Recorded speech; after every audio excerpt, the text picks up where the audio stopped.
Assalamu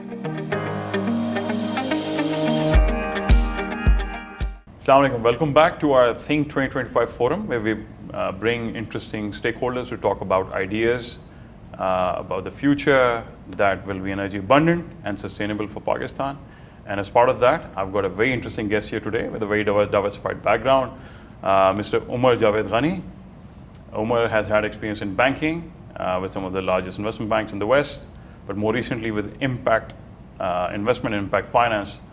He spent a lot of time developing interesting financial models in off-grid and the underserved markets in Pakistan. We've been talking for the last couple of years about ideas on how to extend access to parts of the country which don't have access to energy. And that's the topic I would like to touch upon in today's discussion. Umar, welcome to the forum. Thank you. Thank you for making yourself available at such a short notice. But I think this is the most important discussion in energy for us, because at the heart of the economic problem is the energy problem. And within the energy system, probably the 30% odd underserved or unserved customers who don't have access to the grid is a topic that resonates with most people. That's something a lot of people have been thinking about, but there hasn't been a lot of action. So I want to start off with maybe just a bit of an introduction in terms of how did you get involved from investment banking to impact investment? What was that journey like? So basically, when I moved back to Pakistan, I initially moved to Karachi, and I come from a capital market background, so I spent a bit of time in Karachi setting up and running an investment advisory firm in which we were managing retirement funds. The capital markets didn't excite me as much. I felt that they had not evolved. They were still operating at a fairly rudimentary level. And that was the point when I got approached by this development sector organization in Islamabad by the name Include. Shore Bank, which is known in the world for creating organizations like Grameen Bank and many institutions in Pakistan also. They approached me to take over as a South Asia regional head, and I, at that point, saw the opportunity in the development sector, and I was quite excited to be moving to Islamabad and making my humble contribution that I always, and we all want to do that. So I took that opportunity, grabbed that opportunity, and moved to Islamabad, and I've been here since then. So it's been about 7 years.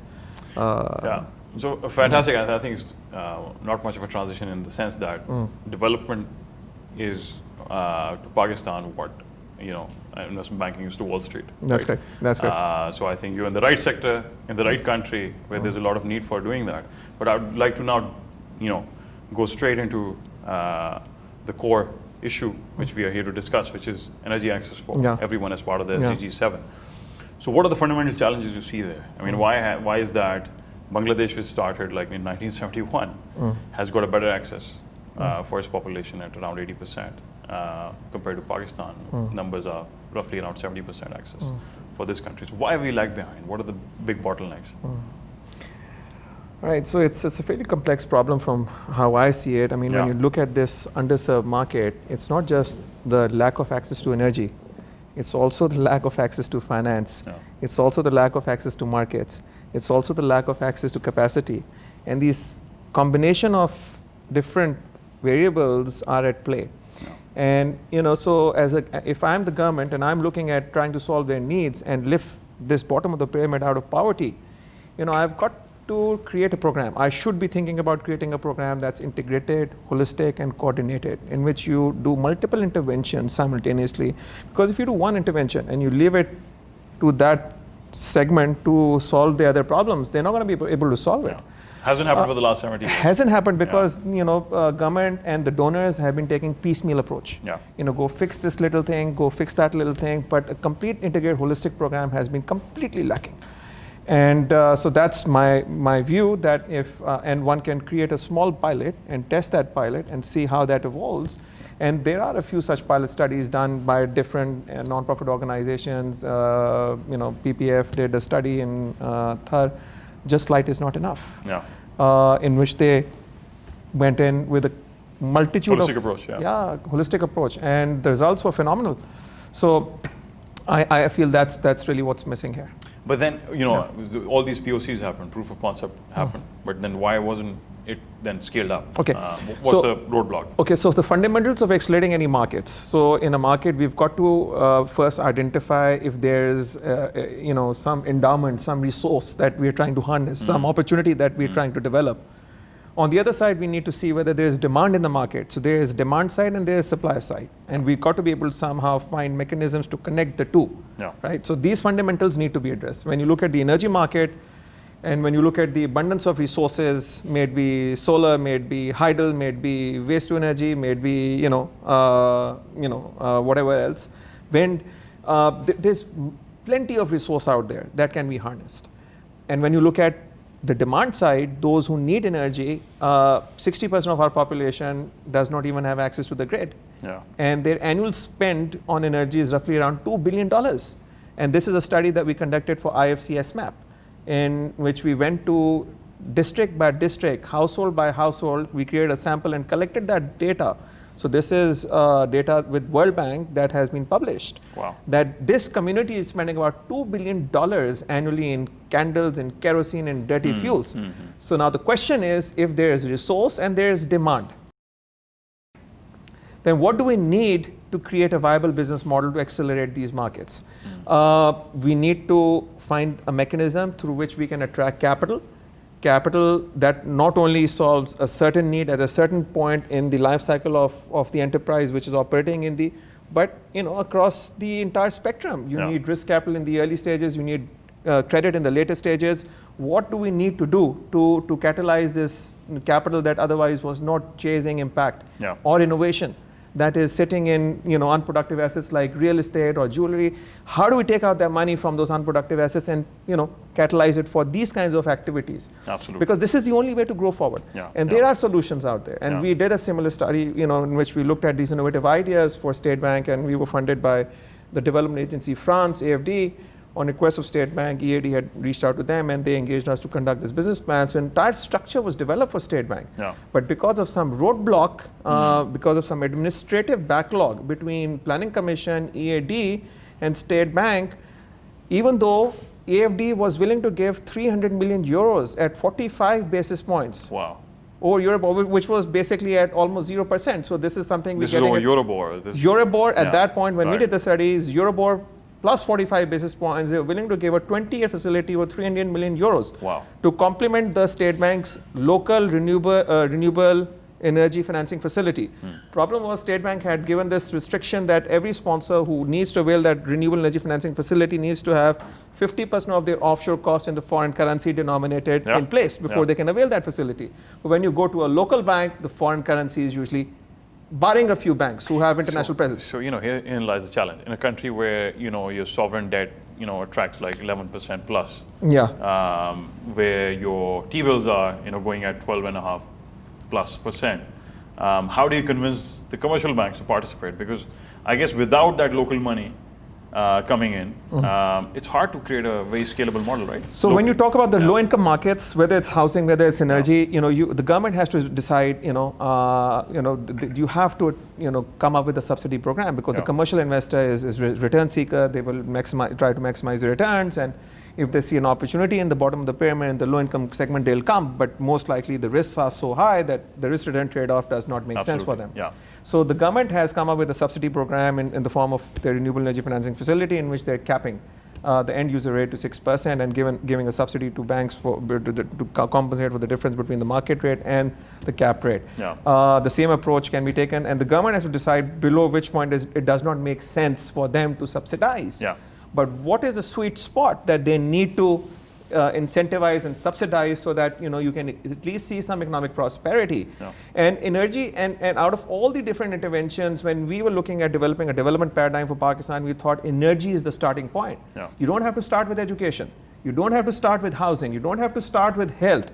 Reason, the $2 billion study that we did for the $2 billion that is being spent, in which we map the affordability, ability, and willingness to consume.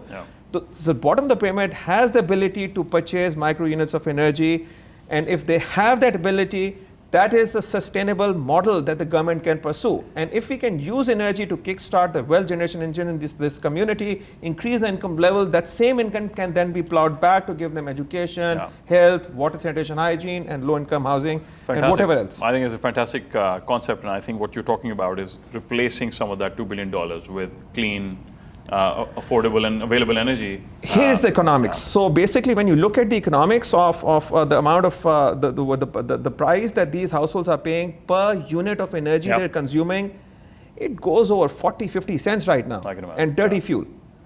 So the model that we proposed in our study to State Bank for this bottom of the pyramid was some kind of a holding company structure as a public-private partnership where the government steps in, creates a holding company, a national energy supply company, and uses a model where they engage the local communities to act as operating companies for their mini grids, and create an asset company which aggregates all the energy assets under the asset company. And that asset company then, when you have an asset that can be leased back to the operating company, the lease income that that asset company is drawing creates that asset company into a bankable entity that can further borrow against the cash flows it's generating from the existing deployment of almost about 50 megawatts. When has this been done anywhere else in the world? The latest, so the study globally on mini grids have not had, it has had a mixed experience. By and large, it has been a failure. And some governments, especially the US, is now looking at innovative business models, how to use the mini grid technology to create a business model that's financially sustainable. And this is exactly the model that I'm referring to, in which you have an asset co, OpCo, and an asset co under a national energy supply company, where the government can then come up with some policy for the bottom of the pyramid. You can have some first loss coverage, you can have subsidies, you can have a whole host of different instruments that are available in the market now. Fantastic. I think this is a concept that I think the government should listen to very seriously. The one I keep referring to is the Bangladesh model, which is the REDB, the Rural Electrification Development Board, which has done a fantastic job increasing access in Bangladesh. But I think what the Bangladeshi government did was they set up a separate entity altogether, which was independent from the existing infrastructure, which just focused on increasing access and running these mini grids. And I think the kind of instruments you're talking about, the first loss instrument guarantees, they could go a long way. I mean, the example I quote is this village guy, and we've seen this, in rural areas a lot. A lot of people have mobile phones, and they have signals. There's a tower nearby which has power, which is a lot of power available, which is not being utilized. But to charge that mobile, they have to take a bus, go to the nearest dhaba, and charge it off the generator. And in that case, I can tell you that even the cost of per unit is not 56 cents; it's 100 cents. That's correct. That's correct. And it's dirty fuel they're burning, and they lose those mobiles for the whole day. They come back, and then in the evening they distribute those mobiles. So what are the innovative business models like these that are available for us? So I talked about just light is not enough. So energy's purpose is not just to give me light, right? And these communities, we all know, are blessed with enormous resources that remain untapped, from value chains, agri-value chains, to minerals, to a whole host of businesses that can be. So the starting point for government, if a structure like this is conceived, or even if it's not conceived and government wants to go and accelerate the energy markets, government has to first identify those key districts where they feel there are certain resources that need to be harnessed, where you need to add value. And when you talk about value addition, without energy you can't do value addition. Absolutely. So once those districts, and a lot of study is out there, right? So what resources you need to harness. So once you have got that priority in place, then you can go and sort of, and you have got to build the entire value chain. So there's an entire value chain, energy value chain. So it's not just that creating a company, you need, sales, distribution, after sales support. You can't parachute in and parachute out from those off-grid communities. You need to have local presence. But how do you create that entire value chain? By empowering the local people, giving them the skills so that they can, provide those services. I think it's fantastic. You need an integrated approach. Absolutely. One of the interesting microgrid operators I met, running out of Africa, an Italian company, what they do is they profile the whole area and they look for where are the parts where you can drive agriculture, where you can drive other commercial activity. And those are the areas they concentrate. They build their mini grids over there. So over time, the demand, once energy is available, picks up in all those commercial activities. Absolutely. Supports jobs and So agri value chain, hospitality, tourism, this government is really pushing for tourism. If you Yeah. go up north, there's abundance of microhydral and there's so many hotels who are running a diesel generator. You go to Hunza, I mean, you know, it's crazy, it's mind-boggling that Serena is taking most of its energy from diesel gensets, and Yeah. it's just creating noise and environment pollution in such a beautiful place. Yeah. And these hotels and these towers that you mentioned just now, you know, they really want some solution providers to come in and give them a energy solution so that they can sort of meet their energy needs Yeah. and also scale their operations, because the demand for tourism and, you know, mobile, you know, is increasing. Okay. It's and Fantastic. Yeah. Umar, I think this is a fascinating discussion. We can carry on for a while. Probably we'll continue talking off camera, but if there are three things that you think that could change about the environment, from subsidies to regulation to incentives, what would those three things be for you in Pakistan to support scaling of the off-grid energy system? so I think the government has already come up with a renewable energy policy, and you know, it's kind of mixed feedback on that policy from the But it market. seems to be silent on microgrids and They seem to be silent. They've always Yeah. been silent, and almost all the development projects, energy projects, when you talk about, they talk about feeding into the grid. yeah. And they always ignore those 60% who are not even connected to the grid. But you know, I feel that distributed energy, distributed generation is the solution which needs to be developed, and for that, this ESCO model needs to be somehow taken up as a priority by the government. And when you talk about the bottom of the pyramid, then you have got to really have a cutoff, you know, above which you can subsidize, or what is the break-even point below which is it's not feasible for the government Yeah. to at least subsidize in the first phase. So these are some thinking, there are some thoughts that government needs to come up with. Access to finance is critical. Access to capacity is critical. And then ensuring that you're giving them energy, but energy for what? Energy for some value chain development. So if you give energy, but you don't focus on the actual purpose why you were targeting that sector Yeah. so that they have energy, if you forget that, then the entire model is not sustainable. Absolutely. Because they won't have the income levels to, and then ultimately you won't have recoveries, and you won't be able to pay back on your debt and claims. So, you know, that model will collapse. Fantastic. I think it's a fascinating discussion. Umar, thanks a lot for joining us today. I mean, being part of the Think 2025 forum. This is a sincere effort, you know, to bring stakeholders around the table to talk about ideas that will move, propel things forward towards energy sufficient and sustainable Pakistan, inshallah. Thank you so much. Thank you very much. Thank you so much.